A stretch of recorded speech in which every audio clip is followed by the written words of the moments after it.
μας, ο κ. Οικονομίδης. Ο κ. Οικονομίδης είναι ένας διεθνούς φήμης καθηγητής στο Sterling School of Business της Πανεπιστημίου της Νέας Υόρκης. Είναι πάρα πολύ γνωστός όχι μόνο από τις επιστημονικές τους έρευνες, οι οποίες έχουν δημοσιευτεί στα καλύτερα περιοδικά στον κόσμο. Αυτή την περίοδο είναι επισκέπτης καθηγητής στο Berkeley. Οι σπουδές του είναι εξαιρετικές. Έχει σπουδάσει και έχει διδάξει μάλλον στο Πανεπιστήμιο του Κολούμπια, στο Στάνφορντ. Σπούδασε μαθηματικά οικονομικά στο Πανεπιστήμιο του Λονδίνου, το γνωστό δοφημισμένο Πανεπιστήμιο London School of Economics. Οι δημοσιεύσεις του είναι στα πιο prestigious περιοδικά στον κόσμο, όπως το Journal of Finance, στο European Economic Review, στο International Economic Review, στο Journal of International Economics. Έχει χιλιάδες citations. Είναι ιδρυτής και εκτελεστικός διευθυντής του NET. Είναι ένα Ινστιτούτο το οποίο είναι παγκόσμιο σημείο αναφοράς στην έρευνα των οικονομικών, των δικτύων και των βιομηχανιών και αγώνων υψηλής τεχνολογίας. Έχει ένα πλουσιότατο βιογραφικό, δεν θέλω να πάρω τον χρόνο. Η διάλεξη που θα κάνει αφορά την οικονομική κρίση στην Ελλάδα και στην Ευρώπη. Πριν από τον κ. Οικονομίδη θα πει δύο λόγια ο κ. Γεωργόπουλος, ο οποίος έχει συμβάλει στο να ξαναέρθει ο κ. Οικονομίδης παλαιότερα στο ΚΕΠΕ και κάνουμε και μια συνεργασία με το Πανεπιστήμιο του Στέρν σαν ΚΕΠΕ. Οπότε δίνω το λόγο στον κ. Γεωργόπουλο. Εγώ θα είμαι πολύ σύντομος. Το μόνο που θα πω είναι να ευχαριστήσω τον κ. Οικονομίδη που είναι εδώ, τον πρόεδρο που έκανε αμέσως δεκτή. Όχι απλά έκανε δεκτή, ήταν στην ουσία με πίεση να το κάνω φέρουμε πιο γρήγορα εδώ πέρα και είναι εδώ. Εγώ θα πω δύο πράγματα μόνο. Πόσο πριν 3 χρόνια, 2,5 χρόνια, πριν ακόμα γίνει η δεύτερη αναδιάθρωση του χρέους, το PSI, το PSI Plus, ήμουν στο γραφείο του και άρχισε και μου έδειχνε κάτι περίεργα νούμερα για το πόσο πολύ πρέπει να είναι, είναι η ονομαστική αξία του, θα έλεγα, της αναδιάθρωσης του χρέους. Όταν μου έδειξε τους αριθμούς, θεώρησα ότι κάτι δεν πάει καλά. Κατόπιν είδα ότι ήταν ακριβή στα νούμερα του, ακριβή στα νούμερα που μου έδειξε. Το δεύτερο κομμάτι ήταν όταν πάλι ήρθε εδώ πέρα και μιλούσε για την έκδοση των νέων ομολόγων πριν τις εκλογές, πριν ακόμα γίνει αυτό. Πάλι του έθεσα, Νίκο, κάτι ίσως είναι πολύ γρήγορο και μου λέει θα γίνει.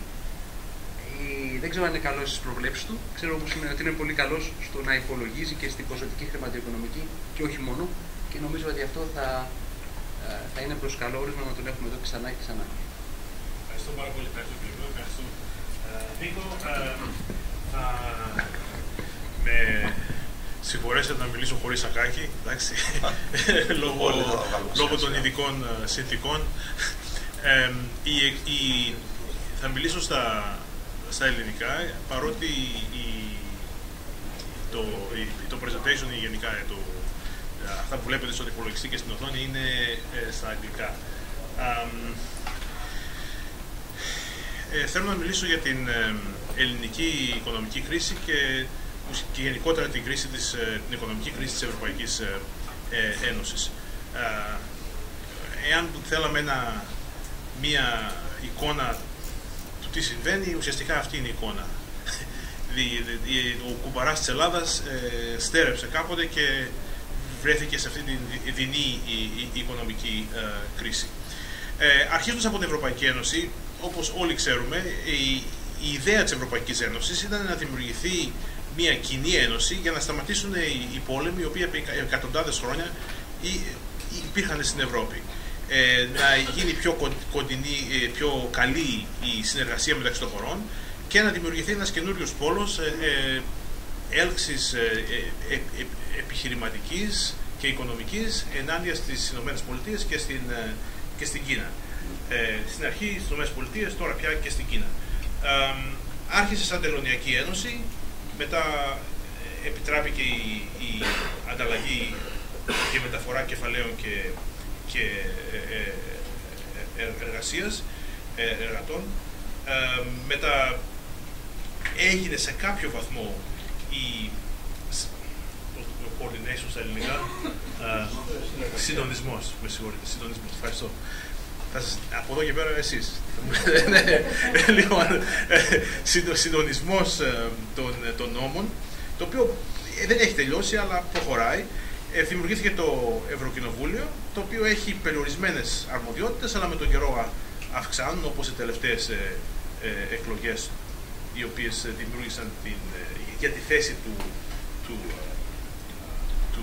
Προέδρου. Δημιούργησε το ευρώ, το οποίο δεν το έχουν δεχτεί όλα τα κράτη, αλλά εν πάση περιπτώσει ήταν μια ιδέα να προχωρήσουν προς τα εκεί, και έχει σαν μακροχρόνιους στόχους την πολιτική ένωση, την κοινή φορολογία και την δημιουργία Eurobonds, δηλαδή ευρωομολόγων, για τα οποία θα είναι υπόλογοι, υπεύθυνοι όλες οι χώρες και όχι μόνο μία. Τώρα, προφανώς υπάρχουν εμπόδια σε αυτή τη διαδικασία. Πρώτα υπάρχουν διαφορετικές γλώσσες και διαφορετικές παραδόσεις. Επιπλέον, οι διάφορες χώρες έχουν διαφορετική παραγωγικότητα, αλλά είναι αυτή τη στιγμή στο ευρώ, πολλές από αυτές, στο κοινό νόμισμα. Αυτό σημαίνει ότι όταν υπάρχουν διαφορές, imbalances, τότε πρέπει να γίνει μια εσωτερική ισορροπία ίσως ισότητα της παραγωγικότητας, ή να προχωρήσει το κεφάλαιο από τη μια μεριά και εργαζόμενοι από τη μια μεριά από την άλλη. Αυτό δεν είναι τόσο εύκολο, και αυτό είναι ένα από τα προβλήματα τα οποία αντιμετωπίζει η Ευρωπαϊκή Ένωση γενικότερα. Επίσης, αντιμετωπίζει το πρόβλημα ότι δεν υπάρχει κοινή φορολογία, ότι δεν μαζεύει χρήματα κεντρικά η Ευρωπαϊκή Ένωση, και δεν έχει τη δυνατότητα να μεταφέρει χρήματα από τη μία χώρα στην άλλη, να δίνει λεφτά από τη μία στην άλλη. Και αυτό, να σας πω ένα παράδειγμα από τις ΗΠΑ, πρακτικά στις ΗΠΑ οι πλούσιες πολιτείες, όπως παραδείγματος χάρη η Νέα Υόρκη ή η Καλιφόρνια, στέλνουν χρήματα προς τις πιο φτωχές πολιτείες, όπως ας πούμε η Λουιζιάννα ή το Άρκαντσα. Μπορεί να μην φαίνεται ξεκάθαρα πώς γίνεται αυτό, αλλά στην πραγματικότητα γίνεται. Επιπλέον υπάρχουν περιορισμοί στην Ευρωπαϊκή Κεντρική Τράπεζα, που δεν μπορεί να κάνει αυτά που κάνει το Federal Reserve Bank. Δηλαδή, όπως ξέρετε, το Federal Reserve Bank έχει αγοράσει 3 εκατομμύρια ομόλογα του Αμερικανικού Δημοσίου και 1,6 τρισεκατομμύρια mortgage-backed securities, και τα οποία τα κρατάει. Αυτό δεν θα μπορούσε να το κάνει η ECB λόγω των δικών του κανόνων. Λοιπόν, η συνένωση δεν είναι εύκολη, και να σας δώσω 2-3 παραδείγματα. Στις ΗΠΑ, για να οριστούν τα δικαιώματα ιδιοκτησίας, τα οποία ήταν και δικαιώματα ιδιοκτησίας των ανθρώπων, δηλαδή των σκλάβων, έγινε πόλεμος. Και τεράστιος πόλεμος με τεράστιες θυσίες και από όλες τις μεριές. Και επίσης για να καθορίσουν τα δικαιώματα τα οποία θα είχαν οι πολιτείες, τις οποίες άμα δείτε στο ευρωπαϊκό επίπεδο είναι στα κράτη, και η ομοσπονδιακή κυβέρνηση. Σε άλλες χώρες, όπως η Ιουγκοσλαβία, η Ουκρανία κτλ., ξέρουμε ότι υπάρχουν πολλές δυνάμεις οι οποίες τις έχουν διαιρέσει με διάφορους τρόπους. Και ξέρουμε και το παράδειγμα της Κύπρου, η οποία επί 40 χρόνια είναι διαιρεμένη με τουρκικά στρατεύματα. Λοιπόν, μπαίνουμε στην κρίση, και αυτή είναι μια εικόνα του Ποσειδώνα βλέποντας την καταιγίδα από πίσω του. Η οικονομική κρίση. Το 2008, όπως όλοι ξέρετε, κατέπεσε η εταιρεία Lehman Brothers. Κατά λάθος δηλαδή όλοι περιμένουν ότι θα καταπέσει, αλλά δεν ξέρανε πόσο μεγάλο θα ήταν το πρόβλημα. Και η Αμερικανική κυβέρνηση, με πάρα πολύ έξυπνους άνθρωπους στην εξουσία, έπεσε έξω. Νόμιζε ότι τα πράγματα είναι τόσο σπουδαίο, θα περάσει, και ήταν πραγματικά πολύ χειρότερο από ό,τι περίμεναν. Αυτό το πρόβλημα, το οποίο άρχισε από την Αμερική, υπογράμμισε τα προβλήματα στην Ευρώπη, τα προβλήματα της οικονομικής και πολιτικής ολοκλήρωσης, η οποία δεν έχει συμβεί ακόμα στην Ευρώπη. Όπως ξέρουμε, διάφορες χώρες έχουν διαφορετικές δυνάμεις και δυνατότητες, και μπαίνοντας στην κρίση, οι χώρες οι οποίες ήταν σε αδύναμη θέση είχαν πάρα πολύ μεγάλα προβλήματα, όπως και η Ελλάδα. Η Ευρωπαϊκή Ένωση εμφανίστηκε να μην έχει κάνει προπαρασκευή για μια τέτοια κρίση. Και δεν είχε επίσης και τα institutions, στα ελληνικά είπαμε institutions, θεσμούς. Τους θεσμούς, τα ιδρύματα, στο πω έτσι, για να μπορέσει να αντιμετωπίσει την κρίση. Τώρα, πού εμφανίστηκε η κρίση? 5 χώρες με τα μεγαλύτερα προβλήματα, αν και άλλες χώρες είχαν προβλήματα, αλλά οι 5 με τα μεγαλύτερα ήταν Ελλάδα, Ιρλανδία, Πορτογαλία, Ισπανία, Κύπρος. Εμφανίστηκε πρώτα σαν κρίση χρέους, δημόσιου χρέους, και κρίση των δαπανών της κυβέρνησης. Και στην Ελλάδα εμφανίστηκε και το επιπλέον πρόβλημα της χαμηλής παραγωγικότητας και της ανάγκης να γίνουν διαφορετικές αλλαγές. Πέρα από αυτό, σε αυτές τις χώρες, αλλά όχι μόνο σε αυτές τις χώρες, αλλά και σε χώρες του λεγόμενου Βορρά, υπήρχε μια επιπλέον κρίση, η κρίση του τραπεζικού συστήματος. Δηλαδή εμφανίστηκαν οι τράπεζες να έχουν, διάφορες τράπεζες εδώ και εκεί, να έχουν σημαντικές αδυναμίες.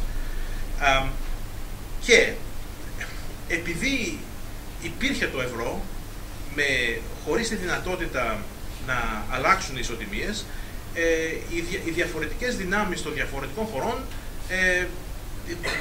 δίνανε επιπλέον προβλήματα σε αυτές τις χώρες. Γιατί αν δεν είχαμε κοινή ισοτιμία, θα μπορούσαν ίσως οι χώρες να υποτιμήσουν τα νομίσματά τους και να βρουν άλλον τρόπο να βγουν από την κρίση. Ο οποίος τρόπος δεν υπήρχε αυτή τη στιγμή και δεν υπάρχει αυτή τη στιγμή ακόμα. Λοιπόν, πώς αντιμετώπισε η Ευρωπαϊκή Ένωση αυτό το πρόβλημα? On the ground, δηλαδή στις χώρες αυτές, η Ευρωπαϊκή Ένωση έκανε το εξής. Στην Ελλάδα, Πορτογαλία, Ιρλανδία, Ισπανία, Κύπρο, είπε στις χώρες και επέβαλε κανόνες να μειώσουν το δημοσιονομικό τους έλλειμμα, οι κυβερνήσεις, να αυξήσουν τους φόρους, να μειώσουν τις δαπάνες, ώστε να μειωθεί το δημοσιονομικό νόμισμα. Προσπάθησε να κάνει διαρθρωτικές αλλαγές, ώστε να ανοίξουν οι κλειστές αγορές και κλειστά επαγγέλματα κτλ. Στον ανταγωνισμό, οι διαρθρωτικές αλλαγές. Έφτιαξε έναν τρόπο να αναχρηματοδοτηθούν οι τράπεζες, και θα πω σε λεπτομέρειες σε λίγα λεπτά επ' αυτού, και τουλάχιστον για την Ελλάδα βοήθησε στο να μειωθεί το δημόσιο χρέος μέσω αυτού που λεγόταν PSI, Private Sector Involvement, δηλαδή αυτό που λένε πρακτικά συνήθως κούρεμα του δημόσιου χρέους που κρατούσαν οι ιδιώτες. Και υπάρχει και το εξής θέμα, το οποίο ακόμα δεν έχει λυθεί, αλλά είναι υποσυζήτηση, να μειωθούν ίσως οι υποχρεώσεις της Ελλάδας προς την Ευρωπαϊκή Ένωση και τα διάφορα νομικά πρόσωπα της Ευρωπαϊκής Ένωσης, και αυτό θα το δούμε, δηλαδή το πιθανόν κούρεμα αυτού του κομματιού του χρέους. Λοιπόν, πώς δούλεψε αυτό το πράγμα? Η Ευρωπαϊκή Ένωση δημιούργησε ένα παράξενο μηχανισμό, αυτόν που ονομάστηκε αργότερα Τρόικα, δηλαδή αντιπροσώπους της Ευρωπαϊκής Ένωσης, του Διεθνούς Νομισματικού Ταμείου και της Ευρωπαϊκής Κεντρικής Τράπεζας, οι οποίοι χρησιμοποίησαν το μακροοικονομικό μοντέλο του IMF. Γιατί οι άλλοι δεν είχαν μόνο το IMF. Και το IMF είχε ένα γενικό μακροοικονομικό μοντέλο, το οποίο δεν προσάρμοσε αρκετά στις συνθήκες της κάθε χώρας. Τι προβλήματα υπήρχαν σε αυτή τη διαδικασία? Το πρώτο πρόβλημα είναι ότι αυτά τα τρία μέλη της Τρόικας δεν συμφωνούσαν μεταξύ τους. Και αυτό είναι κάτι το σημαντικό και πρέπει να το κοιτάξουμε, αλλά τώρα πια μέσα στο τέλος της κρίσης που βρισκόμαστε τώρα, έντως υπάρχει αυτό το πρόβλημα, ότι τα διαφορετικά μέλη είχαν διαφορετικούς κανόνες και διαφορετικές προσεγγίσεις προς τα προβλήματα των χωρών του προγράμματος, όπως της Ελλάδας, Πορτογαλίας κτλ. Το δεύτερο πρόβλημα είναι ότι το μακροοικονομικό μοντέλο του IMF δεν δούλευε καλά. Αυτό είναι σημαντικό πρόβλημα, ότι το μακροοικονομικό μοντέλο είχε εκτιμήσεις για το πώς θα πάει η ελληνική οικονομία, οι οποίες εμφανίστηκαν να είναι λάθος. Και αρκετά λάθος. Δηλαδή έλεγε παραδείγματος χάρη ότι θα πάει καλά η Ελλάδα το 2011, το 2012, το 2013 και δεν πήγαινε καλά η Ελλάδα το 2011, το 2012 και το 2013. Είχε ακόμα μεγάλη ύφεση. Ενώ το μακροοικονομικό μοντέλο έλεγε ότι δεν θα ήταν έτσι τα πράγματα. Οπότε αυτό είναι πρόβλημα του μακροοικονομικού μοντέλου, το οποίο δεν προσαρμόστηκε κατάλληλα στις συνθήκες τις ελληνικές. Επίσης, και αυτά είναι πολιτικά, αυτά προηγούμενα ήταν τα οικονομικά προβλήματα. Εδώ υπάρχουν και πολιτικά προβλήματα. Η διαδικασία του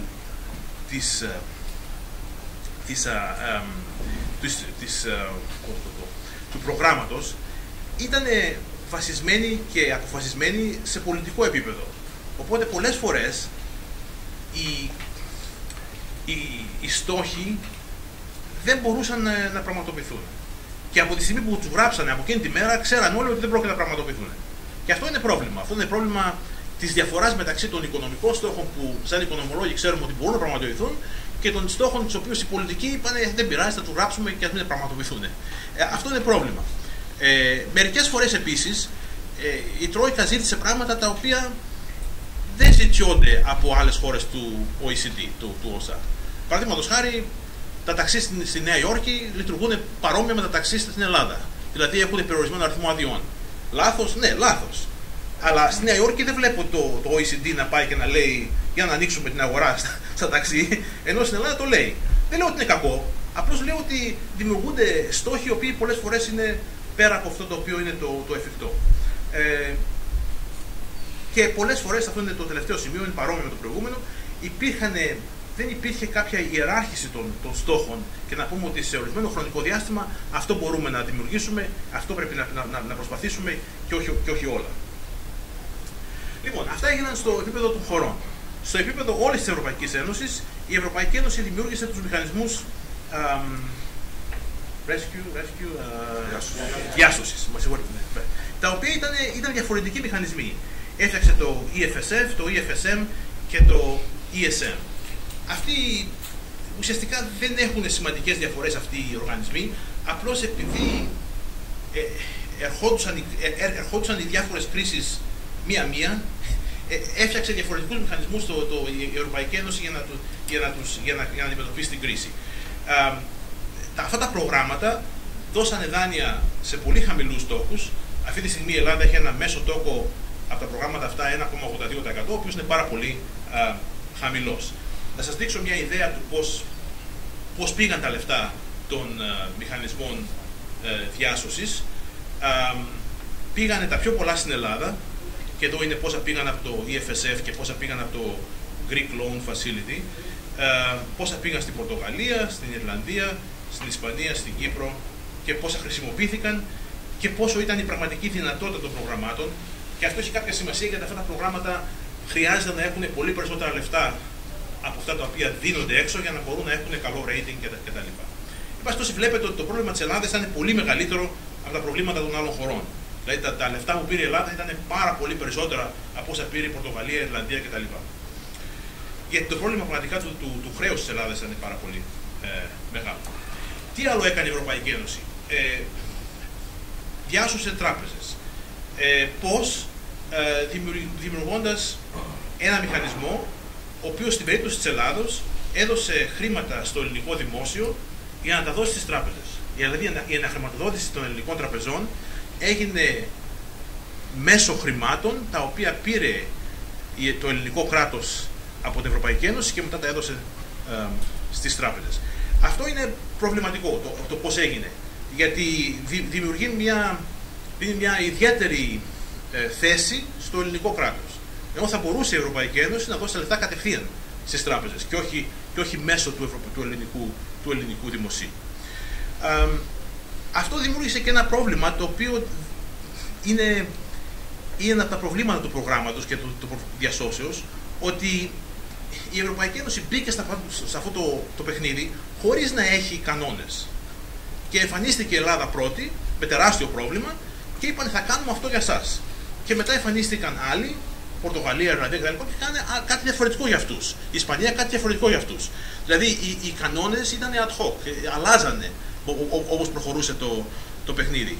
Και αυτό δημιούργησε και προβλήματα. Δηλαδή αυτή τη στιγμή, κατά τη δική μου γνώμη, οι κανόνες που έχουν δημιουργηθεί στο τραπεζικό παιχνίδι δημιουργούν προβλήματα για ορισμένες χώρες οι οποίες είναι αδύναμες, όπως παραδείγματος χάρη η Κύπρος. Δηλαδή αυτή τη στιγμή, όπως ξέρετε και εσείς, η Ευρωπαϊκή Ένωση υποχρέωσε την Κύπρο να κάνει μεγάλο κούρεμα σε ορισμένων τύπων καταθέσεις στο τραπεζικό σύστημα της Κύπρου. Και αυτό πρακτικά μείωσε την ποιότητα των κυπριακών τραπεζών. Αυτό είναι σημαντικό κατά τη δική μου γνώμη. Πρέπει οπωσδήποτε να βρούμε μια λύση προχωρώντας στο μέλλον, έτσι ώστε οι τράπεζες στην Ευρωπαϊκή Ένωση να μην έχουν διαφορετική ποιότητα λόγω των κανόνων. Δηλαδή μπορούν να έχουν διαφορετική ποιότητα λόγω των δικών τους αποφάσεων, αλλά να μην έχουν διαφορετική ποιότητα λόγω των κανόνων. Αυτή τη στιγμή, να σας δείξω ένα contrast μεταξύ το τι γίνεται στην Ευρώπη και τι γίνεται στην Αμερική. Στην Αμερική η Αμερικανική κυβέρνηση, το Αμερικανικό δημόσιο, ασφαλίζει 100% των καταθέσεων μέχρι $250,000 κατά άτομο, κατά τράπεζα, το οποίο σημαίνει ουσιαστικά ένα άπειρο αριθμό χρημάτων. Γιατί υπάρχουν τουλάχιστον 1.000 τράπεζες στην Αμερική και άμα σκεφτείτε 1.000 επί 250.000 είναι ένα τεράστιο νούμερο, στο οποίο κανένας καταθέτης δεν έχει τόσο πολλά λεφτά να βάλει στις τράπεζες. Ενώ στην Ευρώπη είναι διαφορετικά, πάνω από 100.000 υπάρχει η δυνατότητα κουρέματος, και αυτό σημαίνει ότι στον διεθνή ανταγωνισμό μεταξύ αμερικανικών τραπεζών και ευρωπαϊκών τραπεζών, οι ευρωπαϊκές τράπεζες θα έχουν γενικότερα πρόβλημα. Μόνο τον περασμένο μήνα, κατά τη διάρκεια της ελληνικής προεδρίας, δημιουργήθηκε δεν μπορώ να το ξέρω πώς στα ελληνικά αυτό, το Single Resolution Bank Mechanism, το οποίο ξεχώρισε τις τράπεζες από τα δημόσια των διαφόρων κρατών, και αυτή τη στιγμή μπορεί το ESM, ο μηχανισμός διάσωσης, να αναχρηματοδοτήσει τις τράπεζες κατευθείαν. Από την άλλη μεριά όμως οι ελληνικές τράπεζες αναχρηματοδοτήθηκαν με τους παλιούς κανόνες. Και παρότι οι καινούργιοι κανόνες θα έκαναν κάτι διαφορετικό, στη σημερινή κατάσταση οι ελληνικές τράπεζες έχουν αναχρηματοδοτηθεί με το παλιό καθεστώς. Εν πάση περιπτώσει, δεν θα πω τις λεπτομέρειες, αυτό το έχω πει ήδη, ότι η ασφάλεια μέχρι 100.000 μόνο στην Ευρώπη, αλλά τουλάχιστον με τους καινούριους κανόνες ξέρουμε με ποια ακολουθία, με ποια σειρά ποιοι θα χάνουν εάν δεν πάει καλά μια τράπεζα. Πρώτα οι shareholders, μετά οι bondholders, μετά οι μεγάλοι καταθέτες και ποτέ οι μικροί καταθέτες. Ωραία. Λοιπόν, σε αυτή την κρίση, η οποία πήρε μια σχεδόν πενταετία τώρα, 4 χρόνια και πλέον, ποια είναι τα χειρότερα σημεία? Πρώτο σημείο, τον Ιανουάριο του 2010, όταν έγινε σαφές ότι η Ελλάδα είχε τεράστιο έλλειμμα στον προϋπολογισμό της. Ενώ παλιά λέγανε 3, ίσως 4, ίσως 5, ίσως 6, ξαφνικά κοιτάξαν τα στοιχεία και είπαν είναι 15. 15 είναι μεγάλο νούμερο, όπως και να το κάνουμε. Δηλαδή, ανεξάρτητα από το αν είμαστε Ελλάδα ή όχι, είναι τεράστιο νούμερο. Λοιπόν, πρώτο πρόβλημα αυτό. Και έπρεπε κάτι να κάνει η Ευρωπαϊκή Ένωση για να μην καταρρεύσει εντελώς η Ελλάδα. Το δεύτερο, τον Νοέμβριο του 2011, όταν ο τότε Πρωθυπουργός Γιώργος Παπανδρέου συζήτησε την πιθανότητα δημοψηφίσματος, ενώ είχαν συζητηθεί άλλα προηγουμένως. Τώρα δεν θα πω σε αυτή τη λεπτομέρεια, είναι πολιτική, την ξέρετε κι εσείς από τις εφημερίδες. Τρίτον, όταν το 2012, μεταξύ των δύο εκλογών του Μαΐου και του Ιουνίου του 2012, εμφανίστηκε σημαντική πιθανότητα, πολιτικό ρίσκο, τα αποτελέσματα των εκλογών να φέρουν την Ελλάδα εκτός ευρώ. Αυτά ήταν τα τρία τα χειρότερα σημεία, θα έλεγα, της ευρωπαϊκής κρίσης. Τώρα, πού βρισκόμαστε τώρα?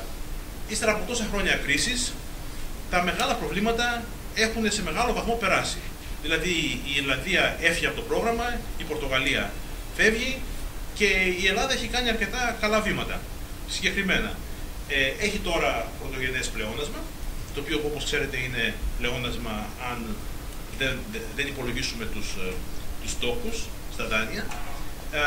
Δεύτερο, κατάφερε η Ελλάδα ύστερα από 4 χρόνια εξορίας να μπει στις διεθνείς αγορές και έβγαλε καινούριο ομόλογο τον Απρίλιο, πενταετές ομόλογο τον Απρίλιο του 2014, αλλά έχει αυτό το μεγάλο πρόβλημα, έχει πάρα πολύ μεγάλο χρέος σε σχέση με το ακαθάριστο εθνικό προϊόν και χρειάζεται επιπλέον απομείωση αυτού του χρέους. Και από την άλλη μεριά, οι ευρωπαϊκές χώρες που κατέχουν το χρέος, και θα πω σε λεπτομέρειες ένα λεπτό γι' αυτό, δεν φαίνονται διατεθειμένες να βάλουν τις τσέπη τους, να πάρουν τα λεφτά των δικών τους φορολογουμένους και να δώσουν στους Έλληνες. Και αυτό δεν είναι πρόβλημα. Θα το πούμε και αυτό. Στο επίπεδο της ανάπτυξης υπάρχουν πολλά ελπιδοφόρα σημεία στην Ελλάδα, στην Πορτογαλία και στην Ιρλανδία, και υπάρχουν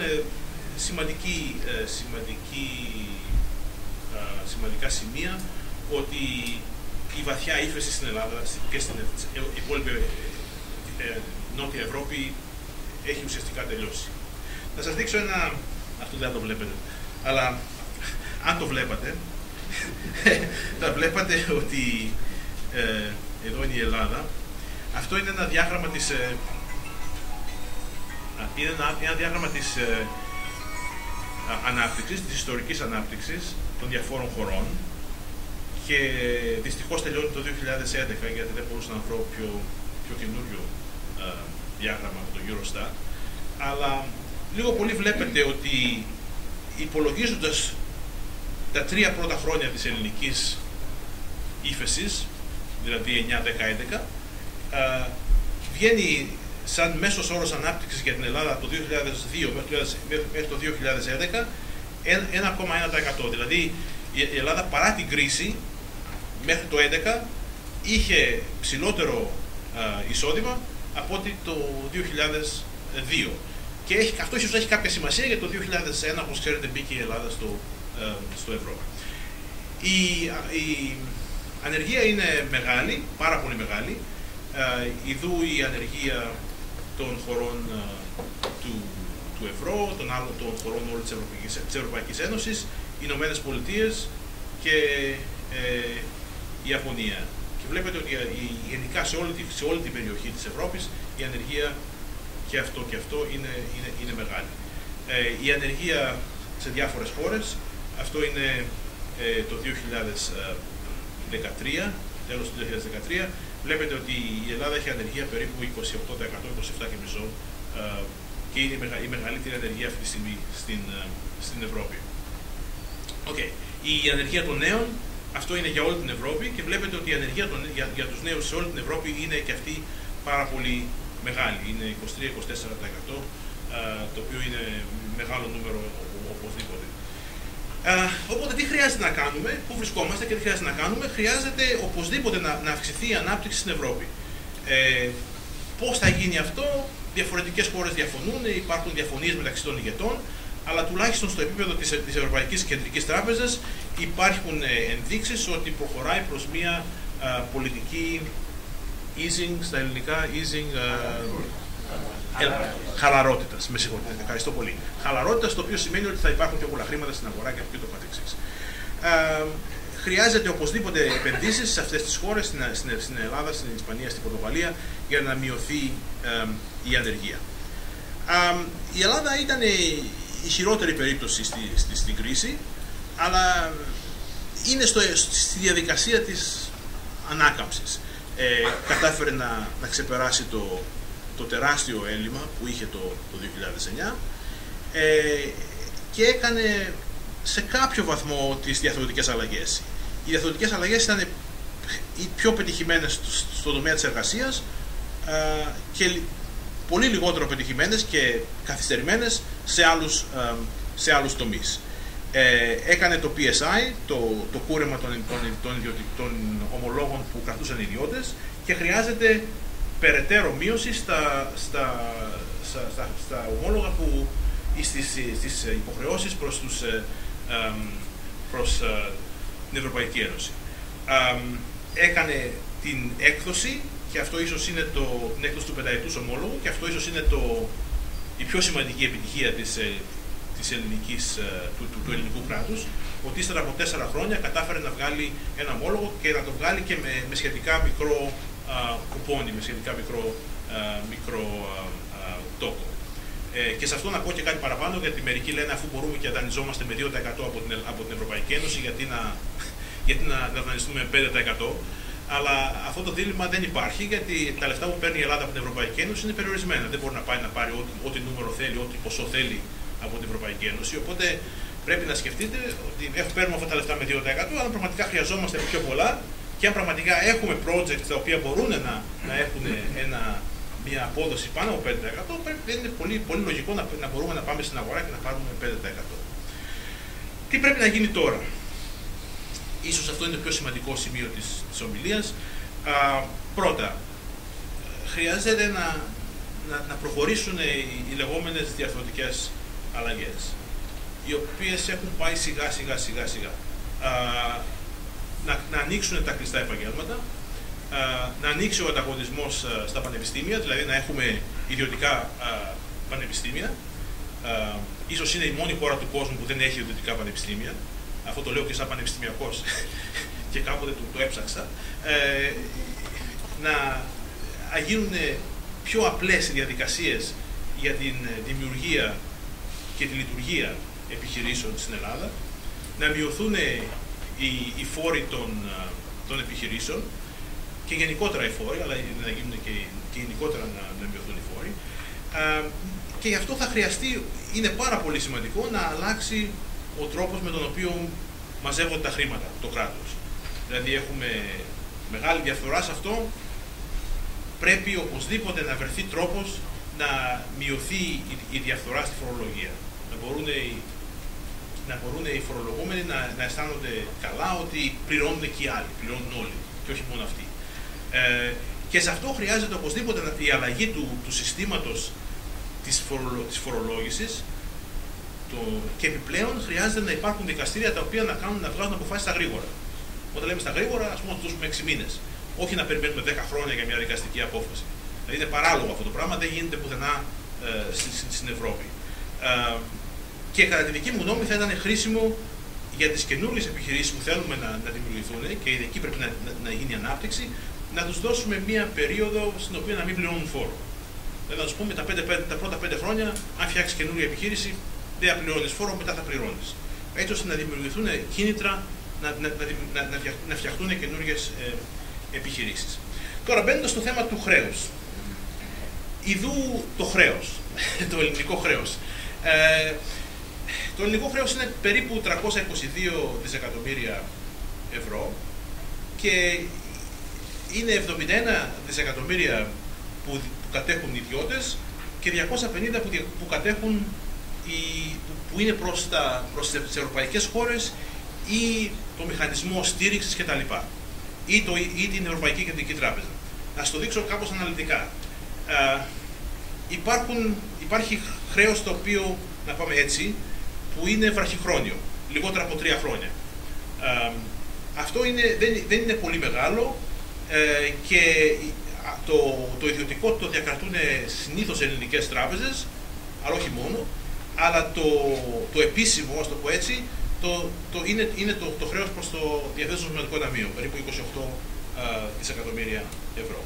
Μετά πάμε 3 με 13 χρόνια, υπάρχουν ομόλογα, μερικά από αυτά που μας έχουν μείνει από του αγγλικού δικαίου που δεν έγιναν restructured την προηγούμενη φορά, και επίσης υπάρχουν 29 δισεκατομμύρια που τα χρωστάει η Ελλάδα στην Ευρωπαϊκή Κεντρική Τράπεζα.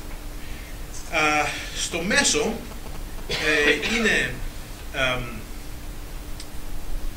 37 περίπου κατεχόμενα από ιδιώτες και 52,9 αυτά τα οποία η Ελλάδα χρωστάει προς χώρες. Δηλαδή αυτά είναι bilateral loans μεταξύ της Ελλάδας και των διαφορετικών ευρωπαϊκών χωρών. Και μετά υπάρχουν τα μακροχρόνια που είναι περίπου 140 δισεκατομμύρια, τα οποία είναι για περίοδο περίπου 24 ετών, 24,4 νομίζω είναι, τα οποία η Ελλάδα χρωστάει προς το μηχανισμό στήριξης, προς το EFSF. Τώρα, και περισσότερα από 25 χρόνια δεν υπάρχει καμία υποχρέωση του ελληνικού δημοσίου, είμαστε στο 0. Αυτό το διάγραμμα το λέω κάπως αναλυτικά, γιατί η δική μου πρόταση για την αναδιάρθρωση του χρέους, την οποία θα τη δείτε στην επόμενη διαφάνεια, είναι να προσπαθήσει να πάρει τα χρήματα τα οποία αυτά οπωσδήποτε και αυτά οπωσδήποτε και ίσως αυτά, και να τα προσπαθήσει να τα βάλει σε μακροχρόνια ομόλογα. Δηλαδή να προσπαθήσει να πείσει τους εταίρους μας και αυτούς που εργάζονται στον μηχανισμό, με την πολιτική ηγεσία της Ευρωπαϊκής Ένωσης, να προσπαθήσουμε να μετατρέψουμε αυτά τα νούμερα σε ένα ομόλογο μακράς διαρκείας, ας πούμε 75 ετών. Τώρα, αυτό μπορεί να φαίνεται τρελό σε πρώτη φάση, αλλά δεν είναι, γιατί έτσι όπως κρατάνε τα βιβλία τους οι διάφορες ευρωπαϊκές χώρες, γράφουν αυτά τα δάνεια χωρίς να τους ενδιαφέρει πότε ακριβώς λήγουν. Το οποίο είναι οπωσδήποτε τρελό από την πλευρά την τραπεζική, αλλά έτσι είναι γραμμένα στα βιβλία των διαφόρων χωρών. Αυτό σημαίνει ότι για αυτούς, εάν μια γραμμή πάει από τα 25 χρόνια στα 75 ή στα 50 όπου πάει, δεν χάνουν τίποτα. Έτσι λέει το βιβλίο, προφανώς χάνουν. Αλλά στο βιβλίο λέει ότι δεν χάνουν. Καταλάβατε τι λέω. Λοιπόν, αυτό νομίζω ότι πρέπει να προσπαθήσουμε. Για να σας πω τώρα τη συγκεκριμένη πρόταση. Ότι να μην πάμε να ζητήσουμε κατευθείαν κούρεμα. Υπάρχουν άνθρωποι που λένε να πάμε να πούμε δεν τα πληρώνουμε, τελείωσε. Αυτό δεν γίνεται. Κατά τη δική μου γνώμη δεν γίνεται. Είναι τρελό, ας πούμε. Μόλις πούμε δεν γίνονται, θα μας πούνε εντάξει, έχετε μήπως καινούργια δραχμή ή κάτι τέτοιο να βγάλετε, ας πούμε, γιατί δεν πρόκειται να σας κρατήσουμε στο ευρώ πια εάν δεν πληρώνετε τις υποχρεώσεις σας. Λοιπόν, αυτό δεν γίνεται. Τι θα μπορούσαμε να κάνουμε? Να πάρουμε τα 140 δισεκατομμύρια που είναι του EFSF και να τους ζητήσουμε τα πάνε στα 75 χρόνια και να πάρουμε και τα 53 των διμερών δανείων προς τις ευρωπαϊκές χώρες και αυτά να τα πάμε σε μεγάλο χρονικό διάστημα, σε ένα πολύ μακρό χρονικό διάστημα στο maturity, στη λήξη τους. Και πιθανώς να μπορούμε να το κάνουμε και αυτό με το ECB. Τώρα, αν γίνεται με το ECB ή όχι, δεν είναι προφανές γιατί έχει διάφορους κανόνες κτλ. Αλλά τουλάχιστον τα άλλα δύο νομίζω ότι είναι θέμα πια πολιτικής διαπραγμάτευσης. Δηλαδή θα μπορούσε η ελληνική κυβέρνηση να το προτείνει αυτά και να δούμε τι θα πούνε αυτοί. Και από τη δική τους μεριά, από τη στιγμή που τα γράφουν έτσι όπως σας είπα προηγουμένως, δεν έχουν λόγο, δεν υπάρχει προφανής λόγος να πούνε όχι σε αυτά τα πράγματα. Δεύτερο, τα 50 και 140. Τα 140 είναι του EFSF. Αυτά τα δύο ποσά είναι μεγάλα. Δηλαδή, άμα τα αφρίσετε, είναι περίπου 190 δισεκατομμύρια. Δηλαδή, από τα 250, αν θυμάστε εδώ, το official sector συνολικά έχει 250. Μιλάμε για τα 190 από τα 250, τα οποία μπορούν να πάνε πολύ στο μέλλον. Λοιπόν, τρίτο, με συγχωρείτε, πρέπει μερικά από τα επιτόκια είναι κειμενόμενα. Και ναι, μεν είναι χαμηλά τώρα, αλλά δεν είναι προφανές αν θα είναι χαμηλά στο μέλλον. Πρέπει οπωσδήποτε η ελληνική κυβέρνηση να βεβαιωθεί να κάνει συμφωνία ώστε αυτά τα επιτόκια να είναι από εδώ και πέρα σταθερά. Και αν μπορεί να τα κάνει και λιγότερα, προφανώς, να τα φτάσουμε στο 1%. Τέταρτο πράγμα. Χρειαζόμαστε ανάπτυξη. Πώς θα μπορέσουμε να κάνουμε αυτή την ανάπτυξη? Αν πληρώνουμε 5 με 6 δισεκατομμύρια το χρόνο, που τόσο περίπου πληρώνουμε στους στόχους, να ζητήσουμε από τους εταίρους μας να μην τα πληρώσουμε τώρα. Όχι να μην τα πληρώσουμε καθόλου, αλλά να μην τα πληρώσουμε τώρα και να τα πληρώσουμε αργότερα. Έτσι ώστε αυτά τα 4-5-6 δισεκατομμύρια να μπορούμε να τα επενδύσουμε τα επόμενα 5 χρόνια. Κάθε χρόνο 5-6 δισεκατομμύρια. Τα οποία για την ελληνική οικονομία είναι πολύ μεγάλο ποσό. Δηλαδή είναι πάνω από 2% του ακαθαρίστου εθνικού προϊόντος. Και η Ελλάδα, αν μπορούσε να κάνει αυτή τη στιγμή επενδύσεις αυτού του ύψους, θα είμαστε όλοι εκστατικοί. Θα πηδούσαμε πάνω κάτω, δηλαδή, να σου πω. Θα ήταν διαφορετικά τα πράγματα, αν μπορούσε η Ελλάδα να έχει τόσα πολλά λεφτά στο χέρι της. Λοιπόν, αυτό νομίζω ότι είναι πάρα πολύ σημαντικό, να τους ζητήσουμε μία περίοδο χάριτος, χωρίς να τους πούμε ότι δεν θα τα πληρώσουμε. Θα τα πληρώσουμε αργότερα. Αλλά να μπορέσουμε τουλάχιστον να έχουμε αυτή την ανάπτυξη, ώστε να δημιουργηθούν θέσεις εργασίας, να φορολογηθούν οι άνθρωποι και να έχουμε λεφτά να μπορούμε να τους πληρώσουμε αργότερα. Και επίσης, εάν πραγματικά δεχτούν αυτό τα 75 χρόνια, αργότερα, όταν έχει ανακάμψει η Ελλάδα, μιλάμε για 5-10 χρόνια ορίζοντα από τώρα, να βγάλουμε καινούρια ομόλογα δικά μας, ιδιωτικά, με 75% maturity και να αγοράσουμε το χρέος των χρωστάμε προς τις ευρωπαϊκές χώρες και το EFSF και να το κάνουμε, να το αναχρηματοδοτήσουμε έτσι. Αυτό νομίζω ότι γίνεται, αλλά αυτό είναι το νούμερο 6 δεν είναι του παρόντος. Είναι σε 5-10 χρόνια τι θα κάνουμε στο μέλλον. Απλώς σας λέω ποια είναι η λογική αυτού του πράγματος να τα πάμε στο μέλλον, ώστε να έχουν λιγότερο net present value, να μπορούμε να το κάνουμε έτσι. Αν το κάνουμε έτσι, τότε, αν γίνουν όλα αυτά, στο τέλος της ημέρας, στο τέλος της δεκαετίας δηλαδή, θα έχουμε 50% λιγότερο δημόσιο χρέος, τουλάχιστον από τον τομέα του official sector. Και αυτό νομίζω ότι είναι σημαντικό και έτσι όπως αρχίζουν οι διαδικασίες τώρα για αυτό το πράγμα, είναι σημαντικό να το προχωρήσουμε έτσι. Τώρα, τι άλλο χρειάζεται στην Ελλάδα? Προφανώς χρειάζεται καινούριες επενδύσεις. Εγώ θα έλεγα ότι είναι σημαντικό να υπάρχει ένας στόχος της ελληνικής κυβέρνησης να μειώσει την ανεργία στο 15%. Δηλαδή, δεν μπορούμε να μειώσουμε την ανεργία στο 5% ή στο 7%. Γιατί υπάρχει και mismatch, δηλαδή είναι οι άνθρωποι εκπαιδευμένοι σε κάτι το οποίο δεν υπάρχουν θέσεις εργασίας στην αντίθετη μεριά. Αλλά μπορούμε με διάφορες γενικές επενδύσεις να μειώσουμε, να πάμε από το 25% στο 15%. Και εγώ νομίζω ότι οποιαδήποτε κυβέρνηση πρέπει να έχει αυτό το στόχο, να μπορέσουμε να φτάσουμε σε ένα σημαντικά μικρότερο αριθμό ανέργων, έτσι ώστε να δουλεύει καλύτερα η οικονομία. Και οι τομείς, προφανώς τουρισμός, η ανανεώσιμη ενέργεια, η infrastructure στα ελληνικά, υποδομές, με συγχωρείτε, ευχαριστώ, και βιομηχανίες οι οποίες δημιουργούν εξαγωγές. Τελειώνοντας, να σας πω τις δικές μου ιδέες για το πώς νομίζω ότι πήγε η Ευρωπαϊκή Ένωση σε αυτή την κρίση. Σε διάφορους τρόπους η Ευρωπαϊκή Ένωση βγήκε πιο ενωμένη. Γιατί κατάφερε μέσω των διαφόρων έστω και ad hoc μηχανισμών που έφτιαξε να υπερβεί την κρίση. Έφτιαξε αυτούς τους μηχανισμούς, δεν είναι τέλειοι, εν πάση περιπτώσει προχώρησε. Και προσπάθησε να κάνει τους κοινούς κανόνες για τις τράπεζες, το οποίο είναι σημαντικό. Σε άλλους τρόπους, σε άλλες θα έλεγα διαστάσεις, η Ευρωπαϊκή Ένωση δεν πήγε καλά. Δηλαδή, οι κανόνες που δημιουργήθηκαν ήταν ad hoc, δεν ήταν οι ίδιοι για όλους. Και δημιουργήθηκαν στο βάθος χρόνου διαφορετικοί κανόνες. Παραδείγματος χάρη για τις τράπεζες, οι ισπανικές τράπεζες είναι σε καλύτερη. Η Ευρωπαϊκή Ένωση συμπεριφέρθηκε στις ισπανικές τράπεζες με πολύ καλύτερο τρόπο από τις ελληνικές. Και επιπλέον οι ελληνικές τράπεζες συμπεριφέρθηκε στις ελληνικές τράπεζες πολύ καλύτερα από τις κυπριακές τράπεζες. Και αυτό δεν συνέβη για κανέναν ιδιαίτερο ρατσιστικό λόγο ή τίποτα τέτοιο, απλώς είναι λόγω του πότε μπήκαν στην κρίση η Ελλάδα, η Ισπανία και η Κύπρος.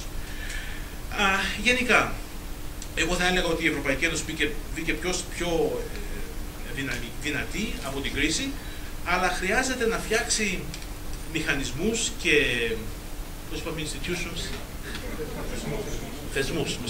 θεσμούς. Πρέπει να φτιάξει μηχανισμούς και θεσμούς κατά τη διάρκεια των καιρών που δεν υπάρχει κρίση. Δηλαδή τελειώνει η κρίση τώρα, αλλά τώρα είναι η κατάλληλη εποχή για να φτιαχτούν αυτοί οι θεσμοί. Οι κανόνες για το τραπεζικό σύστημα, οι κανόνες για την χρησιμοποίηση του μηχανισμού στήριξης, η κοινή φορολογία, και κάποτε στο μέλλον πρέπει να δημιουργηθούν και mutual obligation bonds, δηλαδή αυτά που λένε στην Ελλάδα ευρωομόλογα. Δεν είναι του παρόντος, αλλά από τη στιγμή που θα υπάρχουν κοινά χρήματα, γιατί θα υπάρχει κοινή φορολογία, θα υπάρχει και η δυνατότητα να υπάρχουν ευρωομόλογα. Και φυσικά έχει σημασία, κατά τη δική μου γνώμη, επίσης να δυναμωθεί το κοινοβούλιο, το Ευρωκοινοβούλιο. Αυτά είναι όλα. Ευχαριστώ πολύ. Ό,τι ερωτήσεις έχετε, εδώ είμαι.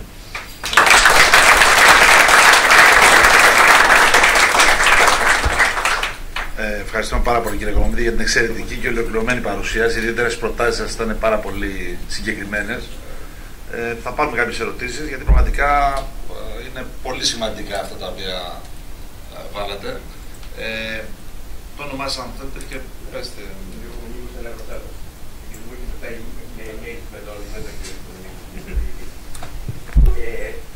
Τα είπε πράγματι πολύ ωραία και ολοκληρωμένα, αλλά μου έκανε εντύπωση κάτι, ότι μιλάει σαν η σχέση της Ευρωπαϊκής Ένωσης, η δομή της να μείνει έτσι για 75 χρόνια. Αν έτσι μείνει, όχι για 75, αλλά για 10, διέλυσε η Ευρωπαϊκή Ένωση. Αυτό που κατά τη γνώμη πρέπει να γίνει είναι να ολοκληρωθεί η ενοποίηση, ώστε όλοι οι Eurobonds, όλα αυτά να θεωρούνται κοινά και να μην λέει το κάθε κράτος ότι εγώ πληρώνω για την Ελλάδα, αλλά να υπάρχει ένα σύστημα, πώς είναι το ΕΣΠΑ, ας πούμε, που υπάρχει ένα ταμείο κοινό και η Ευρωπαϊκή Κεντρική Τράπεζα να παίξει ένα ουσιαστικό ρόλο τράπεζας κεντρικής. Ερώτηση, έχετε κάποια ερώτηση? Όχι, η ερώτηση είναι αν αυτή η κρίση που μαστίζει την Ευρώπη, αν είναι μια φυσιολογική ροή της οικονομίας, είναι κάτι που δημιουργήθηκε κάπως τεχνητά, και αν η κρίση της Ελλάδας που είναι πολύ μεγαλύτερη μπορεί να αποφευχθεί. Να σας πω, καταρχήν η κρίση στην Ευρώπη δημιουργήθηκε από την Αμερική, δηλαδή δημιουργήθηκε από το Lehman Brothers, αυτό το καταλαβαίνουμε, δεν δημιουργήθηκε τοπικά.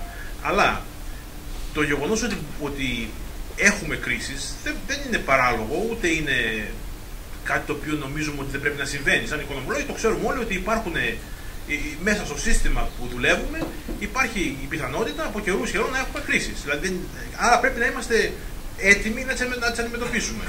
Και στο επίπεδο της Ευρώπης, νομίζω ότι γι' αυτό είπα, θέλω στην περίοδο που δεν έχουμε κρίση να φτιάξουμε τους μηχανισμούς στήριξης, έτσι ώστε αν υπάρχει αργότερα και θα υπάρχει κάποτε μια άλλη κρίση, να μπορούμε να τους χρησιμοποιήσουμε σωστά και χωρίς να κοιτάμε τα πράγματα κατά περίπτωση. Τώρα, το πρόβλημα της Ελλάδας είναι διαφορετικό από την υπόλοιπη κρίση, γιατί η Ελλάδα βρέθηκε υπερδανισμένη και με τεράστιο έλλειμμα του προπολογισμού και με χαμηλή παραγωγικότητα. Αυτό το να έχεις τρία μεγάλα προβλήματα συγχρόνως δεν είναι απλό. Και νομίζω ότι σε κάποιο βαθμό το καταφέραμε και να αντιμετωπίσαμε. Δηλαδή, ο σύνολο. Με θυσίες και τα λοιπά, μπορούμε να το πούμε και αυτό. Αλλά, εν πάση περιπτώσει, νομίζω ότι η Ελλάδα, επειδή είχε τρία μεγάλα προβλήματα, δεν είναι τόσο εύκολο να βγει από την κρίση όπως βγήκε, πάνω χάρη, η Πορτογαλία ή η Ιρλανδία, που είχαν μόνο ένα από τα τρία προβλήματα. Εμείς είχαμε και τα τρία. Αλλά νομίζω ότι βρισκόμαστε σε πολύ καλό δρόμο για να βγούμε από την κρίση. Αυτό φτάνει προς το παρόν για να δούμε καμιά άλλη ερώτηση. Ναι, πέστε. Το μικρόφωνο. Το όνομά σας αν θέλετε για την ερώτηση. Ακούγομαι. Ναι. Λοιπόν, Φερνίκος Νικόλας, ομότιμος καθηγητής του Πανεπιστημίου Αιγαίου. Είμαι ήμουν. Οπότε, γιατί σας το λέω, γιατί οι καλοί οικονομολόγοι όπως εσείς που τους παρακολουθούμε κάνουμε εξαιρετικές διαγνώσεις. Το πρόβλημα είναι μετά στις εφαρμογές. Λοιπόν, έχω ένα μεγάλο ερώτημα. Η εμπειρία της Ευρώπης από αιώνες για κοινό νόμισμα έχει αποδείξει ότι το κοινό νόμισμα δεν προχωρεί σε εσωτερική ομαλοποίηση της παραγωγικότητας. Θυμίζω την Latin Union, το χρυσό κοινό νόμισμα το οποίο κράτησε. Η Αυστρο-Ουγγαρία, κοινή taxation, κοινό νόμισμα, κοινό σύστημα. Η Ιουγκοσλαβία, κοινό νόμισμα, κοινό σύστημα. Μας λέτε τώρα κοινή taxation. Εγώ τι θέλω, την ζητάω από χρόνια. Δεν θα φαλείρει αυτόματα η Πολωνία και οι βαλτικές χώρες? Είδατε τις στατιστικές που μας δείξατε. Χώρες με 10%.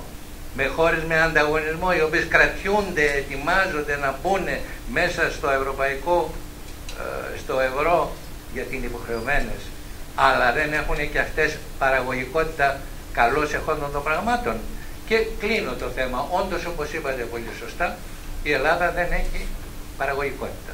Το ξέραμε. Ο πολλαπλασιαστής δεν δούλευε. Κακώς οι οικονομολόγοι, οι μαθηματικοί δεν είχαν δει ότι ο πολλαπλασιαστής δεν δούλευε. Το ξέραμε όλοι. Παιδικό, first year.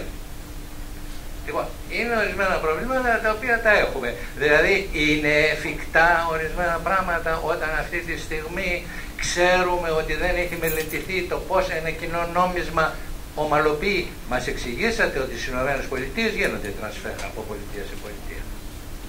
Και μας είπατε ότι είναι και κρυφή. Να τον ακούσουμε. Λοιπόν, αυτή είναι το δικό μου. Ευχαριστώ πολύ. Εγώ σας ευχαριστώ. Κοιτάξτε, εγώ νομίζω ότι εκείνο που κατά τη δική μου γνώμη μάλλον έχει σταματήσει την πρόοδο της ενοποίησης της Ευρωπαϊκής Ένωσης, είναι ότι η νοοτροπία των πολιτών σε διάφορες χώρες είναι ότι πρώτα είμαστε ό,τι είμαστε, Γάλλοι, Γερμανοί, Ολλανδοί, οτιδήποτε, και μετά είμαστε Ευρωπαίοι. Ενώ η πολιτεία σε μια χώρα όπως με τις ΗΠΑ, η νοοτροπία είναι ότι είμαστε πρώτα Αμερικανοί και μετά, ξέρω εγώ, είμαστε και Νεοϊορκείς ή κάτι τέτοιο. Αυτό προφανώς έχει δημιουργηθεί με τον καιρό. Δηλαδή, αυτή τη στιγμή είναι δύσκολο να πω εγώ πότε θα αλλάξει η νοοτροπία και πότε θα είναι διαφορετική.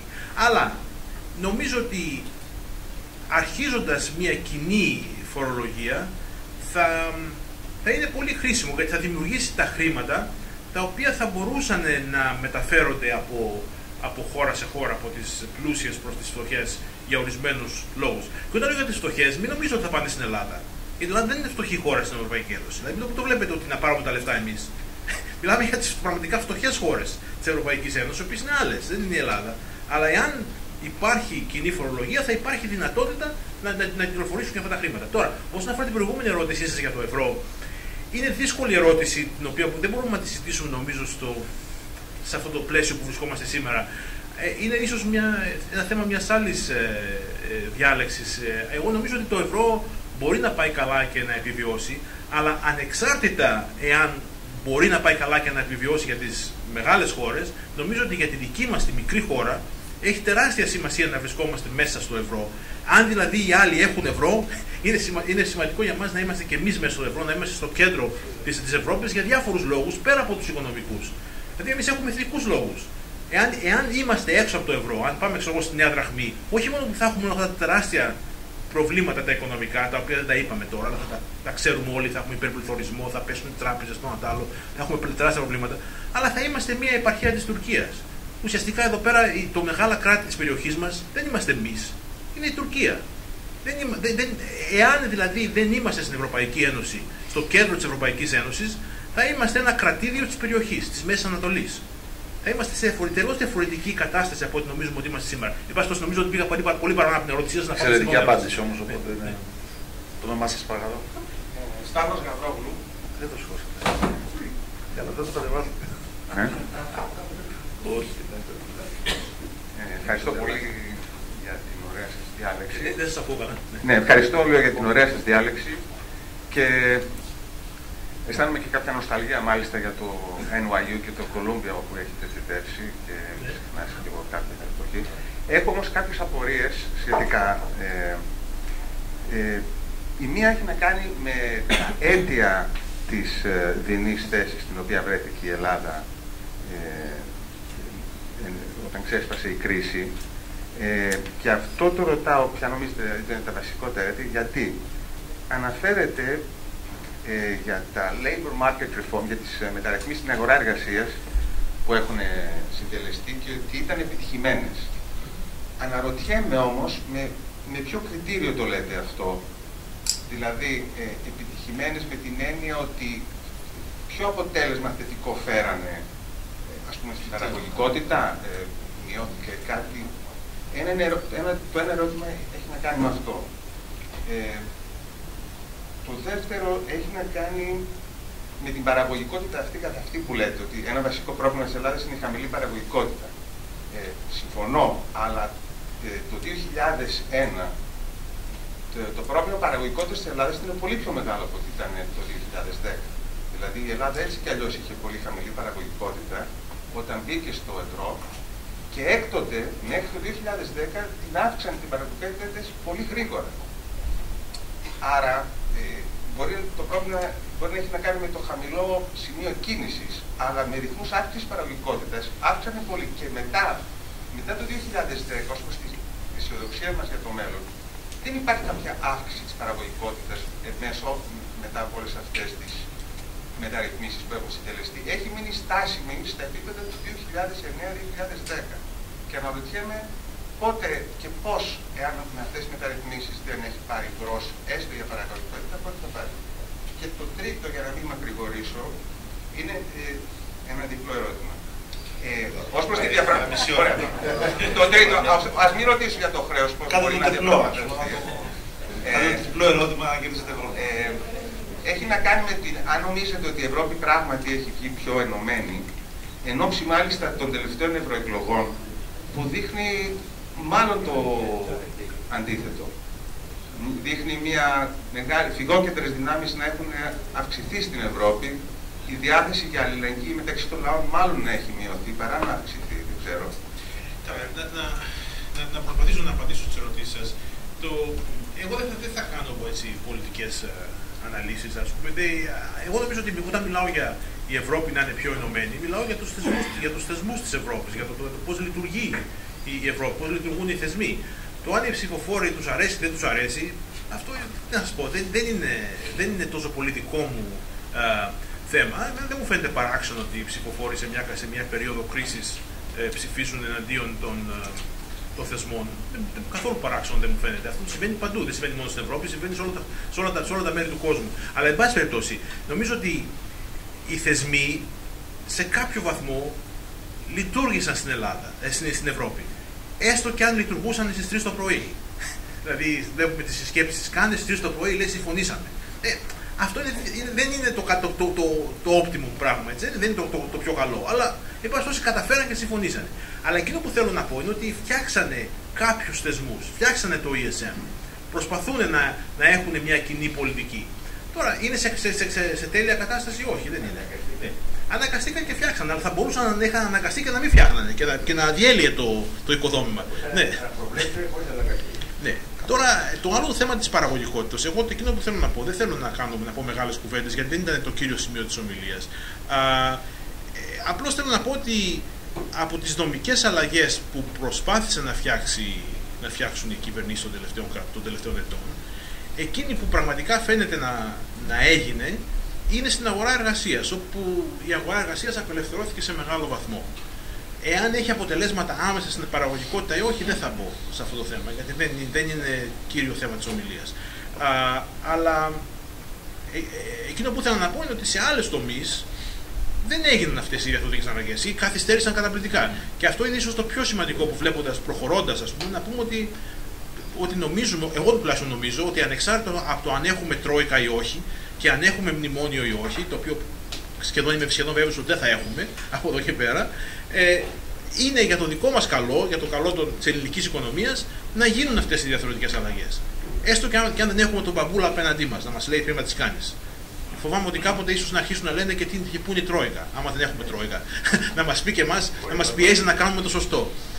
Εν πάση περιπτώσει, προχώρησα πιο πολύ από ό,τι έπρεπε. Το όνομά σας.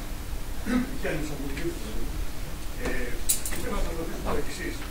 Και εσείς ξεκινώντας την ομιλία σας, αλλά και η βιβλιογραφία, με παραμονές της εισόδου της Ευρώπης στο ευρώ. Της Ελλάδας στο ευρώ. Της Ευρώπης. Της Ευρώπης, όλες τις Ευρώπης. Ναι. Η δημιουργία του ευρώ.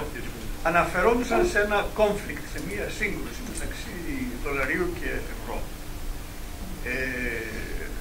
Ήθελα να σας ρωτήσω αν νομίζετε ότι αυτή η κρίση που ζούμε τώρα είναι μια έκφανση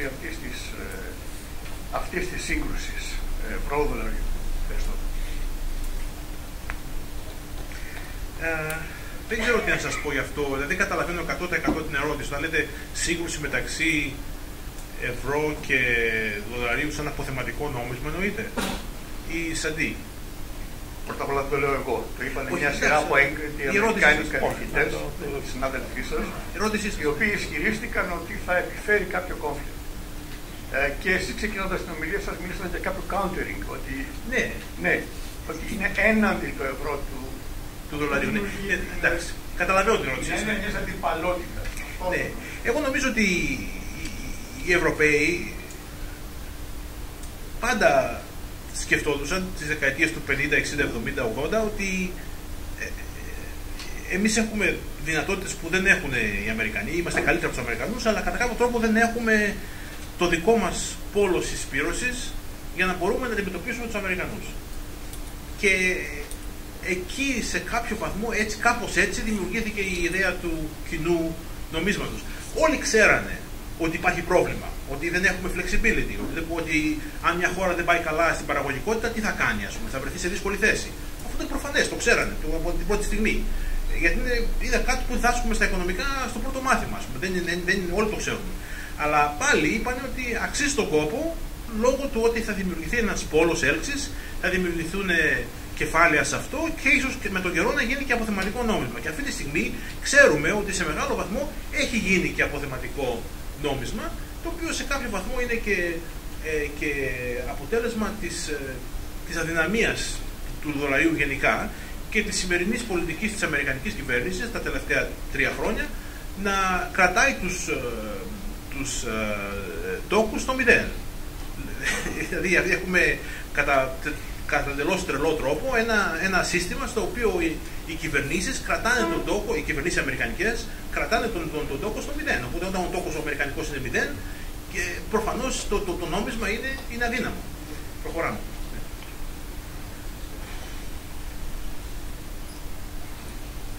Ο πιο δυναμικός. Φίλε κύριε Οικονομίδη, όλα τα λεφτά της θέσεώς σας εδώ νομίζω ότι ήταν στη μετατόπιση των δανείων μας μετά από 75 χρόνια. Να το πληρώσουμε μετά από 75 χρόνια. Ναι. Στην πρακτική, εάν δηλαδή υποθέσουμε ότι θα πληρώνουμε λιγότερο επιτόκιο, είναι προσιτό και τίμιο αυτό το πράγμα ή ίσως μεταθέτουμε τα χρέη μας στα εγγόνια μας, και πόσο έντιμο θα είναι αυτό για τα ίδια τα εγγόνια μας? Θα σας πω. Ευχαριστώ. Λέω ότι, ευχαριστώ, δυστυχώς η παρούσα γενιά, στην οποία είμαι και εγώ μέλος, αλλά ευτυχώς δεν μένω εδώ, όταν λέω το ευτυχώς, όχι θα δείτε γιατί το λέω ευτυχώς. Η παρούσα γενιά έχει ήδη υπερχρεωθεί για τα παιδιά της και τα εγγόνια της. Δεν είναι κάτι το οποίο θα γίνει επειδή θα μεταφέρουμε το χρέος στα 75 χρόνια. Κοιτάξτε τη σημερινή κατάσταση. Η Ελλάδα χρωστάει 320 δισεκατομμύρια ευρώ, ενώ το εθνικό της προϊόν είναι μόνο 185. Το πρόβλημα είναι ότι έχουμε δανειστεί όχι μόνο για τη δική μας γενιά, αλλά και για τα παιδιά μας και για τα εγγόνια μας. Ήδη. Αυτό που λέω εγώ αυτή τη στιγμή είναι ένας τρόπος να μειώσουμε την εντονότητα αυτού του προβλήματος. Δεν είναι τόσο έντονο, να το πάμε μακριά και να το μικρύνουμε. Χωρίς να έρθουμε σε εχθρότητα με τους εταίρους μας. Χωρίς να πλακωθούμε δηλαδή με τους εταίρους μας, χωρίς να καυκαδίσουμε τους εταίρους μας. Να μπορέσουμε να το κάνουμε αυτό το πράγμα. Αλλά δυστυχώς η σημερινή ελληνική γενιά πραγματικά έφαγε τα λεφτά των παιδιών και των εγγονιών της. Ήδη. Δυστυχώς. Θα κάνω μια ερώτηση. Δήμος Ορμολόγος, θα κάνω μια ερώτηση. Έχουμε 2 δρομείς. Ο ένας δρομέας είναι η μείωση της ανεργίας και ο άλλος δρομέας είναι η πολιτική αβεβαιότητα στην Ελλάδα. Σε 2 χρόνια από τώρα, ποιος θα έχει κερδίσει κατά τη γνώμη σας? Θα σας πω τώρα, εγώ θα μιλήσω σαν οικονομολόγος. Εγώ λέω ότι η πολιτική κατάσταση προφανώς παίζει και η πολιτική αβεβαιότητα δημιουργεί ρίσκα για τους επενδυτές, τα οποία μπορεί να μην είναι διατεθειμένοι να πάρουν. Εντάξει, αυτό είναι προφανές. Ιδιαίτερα οι μη Έλληνες επενδυτές. Γιατί οι Έλληνες λίγο πολύ ξέρουν τι γίνεται. Αλλά εκείνος που είναι στην Αμερική, του λένε Ελλάδα και λέει και άμα βγει αυτός και δεν τα πάρει πίσω, ξέρω εγώ, το σκέφτονται κατά κάποιο τρόπο. Δεν μπορεί να είναι. Η πολιτική αβεβαιότητα είναι πρόβλημα.